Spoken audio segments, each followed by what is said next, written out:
крючка максимальная. На моей машинке максимальная 4 миллиметра. Можно поставить 5, если у вас на машинке есть 5. Затем от метки, где начинается сборка, или на несколько сантиметров раньше, лучше сделать строчку с запасом, ее можно распустить. И на расстоянии 3 миллиметра от края делаю первую строчку.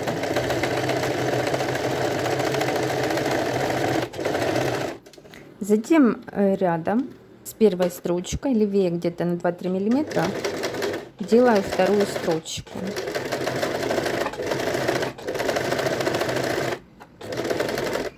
Я возьму нитки с изнанки и буду 2 одновременно тянуть за 2 нитки и стягивать.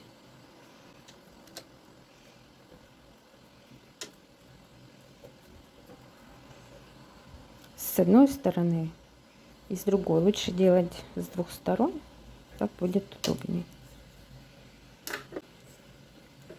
И стянуть до размера выкройки в готовом виде.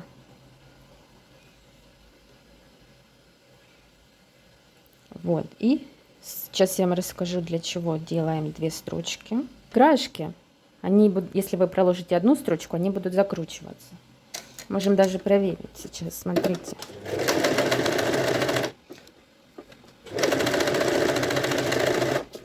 И стянем на одну нитку. Вот, видите? И когда вы будете пришивать, вот все закручивается. Видите? Когда вы будете пришивать это, вам будет очень сложно это делать, потому что сборки будут попадать в шов.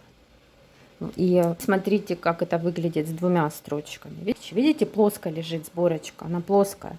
Когда вы сверху накроете слоем, допустим, вторым слоем ткани, сверху или снизу, и будете пришивать, все очень удобно ложится, и здесь ничего не закручивается. Вот как его пришивать? Он даже не ложится. Плоско, не ложится. Никак вы его не пришьете. Намучаетесь и бросите. Поэтому делается 2 строчки. Плоская сборка. Очень удобно будет с ней работать. И смотрите, я не сильно здесь нитку стянула. А если стянуть сильнее,